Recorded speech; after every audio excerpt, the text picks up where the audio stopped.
ഉണ്ടാക്കാവുന്ന കൊത്തു കോഴിമുട്ടയാണ്. ആദ്യം നമ്മൾ മഞ്ഞൾപ്പൊടി മിക്സ് ചെയ്യും, എന്നിട്ട് ഉപ്പിടും, എന്നിട്ട് ഇങ്ങനെ കലക്കണം, എന്നിട്ട് പാനിലേക്ക് ഒഴിക്കണം.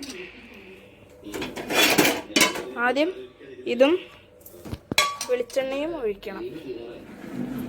ഇനി ഗ്യാസ് കത്തിക്കാൻ പോവുകയാണ്. ഇതാ TL ബ്രദർ, അല്ലു, ആഗ്നേയ്, ഇത് ഞാൻ. Hello guys, hello guys. ആവുന്നുണ്ടെന്ന് തോന്നായിട്ടുണ്ട്. ഇനി നമ്മൾ എണ്ണ ഒഴിക്കുകയാണ്. കുക്കിംഗ് ഷോ ആണ് കേട്ടോ ഗൈസ്. ഇത്ര പറ്റിപ്പിടിക്കില്ല എന്ന് വിശ്വസിക്കുന്നു. അങ്ങനെ നമ്മൾ ഒരു ആദ്യമായി പറഞ്ഞിരിക്കുന്നു ഏതൊരു വാക്കും ആലോപനം.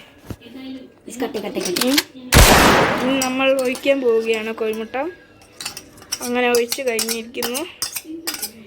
ഇനി നമ്മൾ ഇതാക്കുകയാണ്. ഇത് കൊത്താൻ പോവുകയാണ്. ഇങ്ങനെ അരിഞ്ഞ് ചെറിയ ചെറിയ കഷ്ണങ്ങളാക്കാൻ പോവുകയാണ്. ഓക്കെ, നല്ല ഈഗിൾ ഷേപ്പിലൊക്കെ വന്നിട്ടിരിക്കുന്നു ഗൈസ്. രണ്ട് ഇതൊക്കെ ആക്കിയിട്ട് സ്പൂണാക്കിയിട്ട് ഇങ്ങനെ കൊത്തി കഴിക്കണം.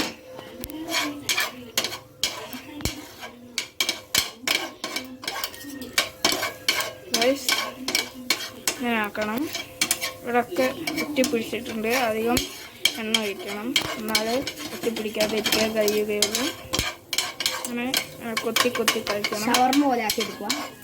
ഷവർമ കൊത്തുന്നത് പോലെ കൊത്തണം ഗൈസ്. ഇനി നമുക്ക് ഗ്യാസ് ഓഫ് ആകാം. ഇനി നമ്മൾ ഗ്യാസ് ഓഫ് ആക്കണം ഗൈസ്. ഗ്യാസ് ഓഫ് ആക്കിയിരിക്കുന്നു ഗൈസ്. ഇനി നമ്മൾ ടേസ്റ്റ് ചെയ്യുന്ന വീഡിയോ ഇപ്പോൾ ഇടാം. ഹലോ ഗൈസ്, നമ്മൾ കഴിക്കാൻ പോകുകയാണ്. ഗൈസ് കഴിക്കുകയാണ് ഗൈസ്.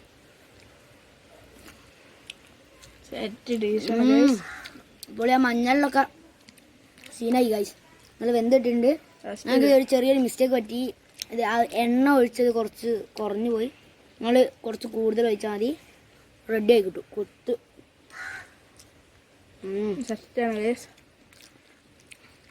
ഓക്കെ, ഒന്നും പറയാനില്ല. ടാറ്റാ. അടുത്ത വീഡിയോയിൽ കാണാം. ഫ്രീ ഫയർ ഇടുന്നതാണ്. ഓക്കെ, എല്ലാവരും സബ്സ്ക്രൈബ് ചെയ്യണേ. ലൈക്കും സബ്സ്ക്രൈബും ഷെയറും എല്ലാം ചെയ്യണം. ബെല്ലൈക്കൺ അടിച്ചു പൊട്ടിച്ചാളേ.